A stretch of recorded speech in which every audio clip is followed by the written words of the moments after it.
Season 5 of the FNRad Snowboard Podcast was presented by Vans and sponsored by Wired Snowboards, the Boardroom Snowboard Shop, Crow's Nest Barber Shops, Tribute Board Shop in Nelson, BC, and Anon Optics.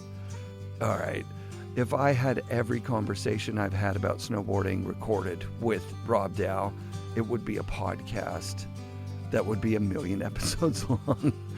I don't think there's anyone else I've talked to about snowboarding more than this guy, which is ironic because this episode is probably the shortest episode with an interview that I'm going to ever put out. I don't know. We were supposed to talk at the KnowShow and it just didn't materialize. And I was listening back to what we did record, and most of it's just us talking about the mics. I hear it good in the music. It just sounds like a cafeteria. And how Vans built this awesome booth. But Rob's got an incredible story. I mean, he's invented technologies like the seamless edge and the seamless sidewall. He designed boots for Vans before Vans even had a snowboard boot program. It's insane. And he's had pro models on a few companies, and he's just an interesting cat in the snowboard world. And we're very familiar, as you can tell from the way we talk. You can hear it's just two guys talking. So unfortunately, the only story that I got on tape so far is this story about getting on Vans.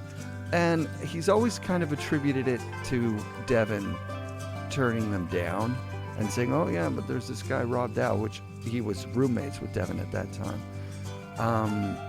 But I'm not entirely sure about that. Rob really did stand out on his own as a pro rider in the 90s. And I think the benefit of their friendship went both ways. Okay, that sounded weird. Here's Rob Dow talking about getting on Vans. Go.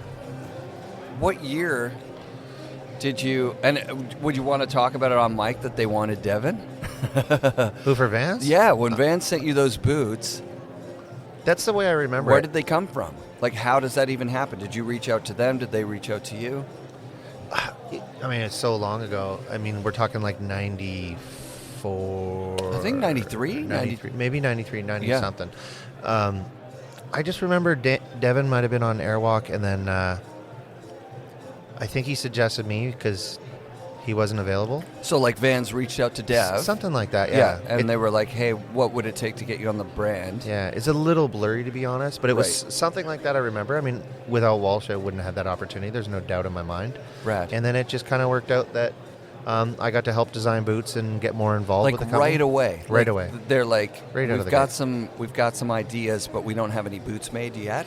They had these weird sort of Sorelli type boots that the liners were kind of okay, and the boot was just like a vulcanized boot. It was really simple. It looked like a Sorel, it reminded me of. Yeah. And it had like just a Vans.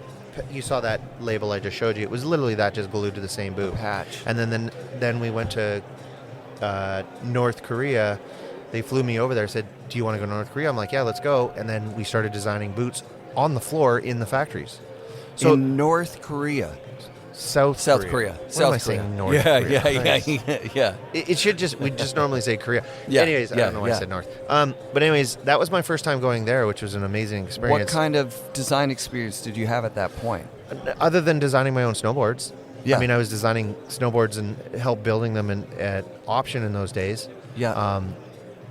Little to none, but I knew what worked and what didn't work. And I had an idea what to make a better boot, because at the early stages, boots were just getting made to be made and sell. Right. And I don't feel like a lot of people were making a design snowboard boot. Oh, God, no. Like the Airwalk was, and there was a few people doing it, but they were the very early stages right. of When I think good about boots. that Lemming, and I think about what Airwalk was doing at that time with that free ride, because remember, they were also linerless, and they had like a kind of weird cage lockdown for your heel that worked, and they had that pull strap. And then the Vans came out, it was like a cleaner line. There was no pull strap, and but they were low. They were like, you could wear those as a shoe. Well, the Lemmings had no linerless boot, Right. and they were low, hence why they're called the Lemming. Yeah. But they're an interesting step in snowboard boot evolution. they worked really well for me, and I rode them for 2 years. I did the first lemming and then the second lemming. I rode them.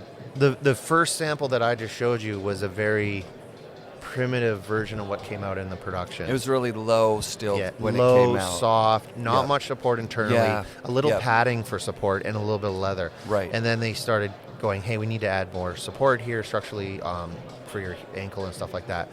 I didn't have any problems with it. Rode really good for me, but they didn't last that long. But then the boots got better really quick, and Vans spent a lot of time on perfecting their boots. In my opinion, the boots got good real quick. Got good fast, So- yeah. And they got into that market. Like, they were a legitimate boot company. Well, they had the backing, they had the knowledge, and right. They and had then support. Airwalk kind of dropped the ball in this 1 year. Yeah. Airwalk made, so everyone said your boots are too soft, and then they made the boots too stiff. Mm-hmm. And a stiff boot, for anyone who's ever ridden one who likes soft boots, they're really uncomfortable. They're just really, really hard to get, like, No, it's like a ski boot. fit Like better. When I got, I used to ski when I first started, and then when I tried snowboarding, I loved the freedom of the boot. I could walk to the hill with no problem. All of that was kind of amazing experience compared to ski boots. They're rigid, they're sketchy, and they're hard plastics on icy snow. It's sketchy to walk around in those things. Yeah.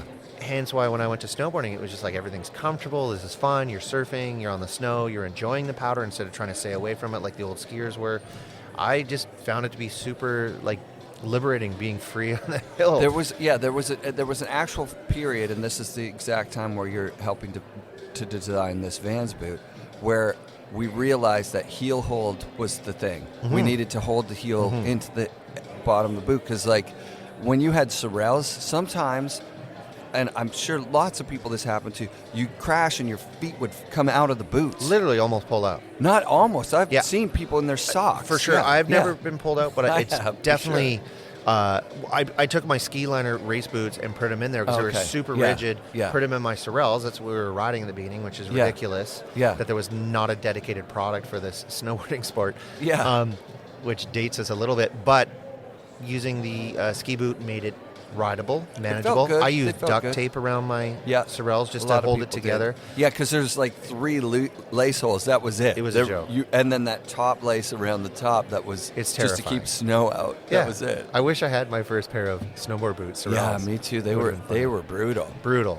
So, you know, as everything sort of progressed, it got better. And, you know, I was lucky when we weren't hitting jumps that were the scale they were today. So the product didn't have to be the same support or any of that stuff. So it's... Yeah, I often wonder, hilarious. actually, when I look back, I'm thinking, like, how come nobody went, like...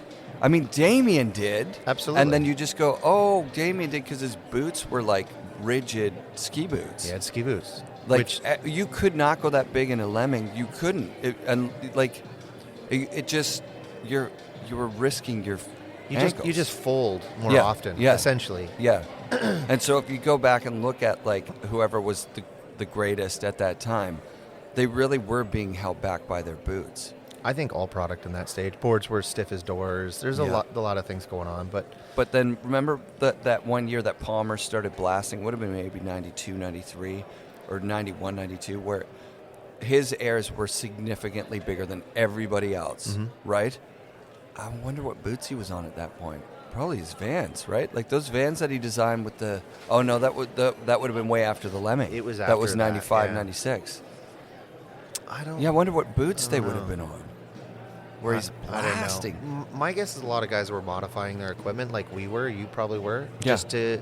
I'm still going to modify equipment. I think, honestly, I'm going to get a pair of those fixed bindings. I'm going to cut out the little ridge line underneath if it doesn't jeopardize its structural integrity. I'm going to drill through, and I'm going to put my toe strap thing on a brand new pair of fixes. Because that's what I'm into. I like those toe straps. They work for me. Yeah, I get it. And I was even thinking yesterday we should figure out how to make them, like I'll just CNC a mold for them and make them out of urethane and then put some sort of structural reinforcement in the urethane.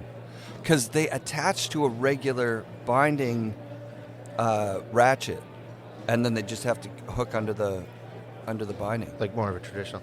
Yeah. Yeah. I mean, there's so I many... want to modify my shit. I think it's hilarious. I told you I wanted to cut down a board, and do you remember when you said, you're like, don't you fucking dare. I was going to cut down like a chase or something. You're like, oh, No. why do it? You just can get our new shape that we just... I know, are but then releasing, that's so. not the same as modifying something No, I get it. to make it work. And pants, I want to make my pants about 5 times fatter. Or 4 decades ago. Yeah, exactly. I get it. Okay, Okay, there's Mike Costigan. You're out? I got to go back to Gotta my go. booth. All right. We'll... Thanks for doing this. We'll jump in more once in a while Yeah, and yeah, make sure please. the audio works. Thank you, dude. Okay, cheers. FNRad shout-outs this week to you guys, the listeners. Thanks for listening. Thanks for supporting the show. The best thing you can do is go to iTunes and leave a 5-star review, rate the show, do all that stuff. Thank you very much, guys. And I'll try and come back next week with another episode of the FNRad Snowboard Podcast, presented by Vans and brought to you by SIA Productions.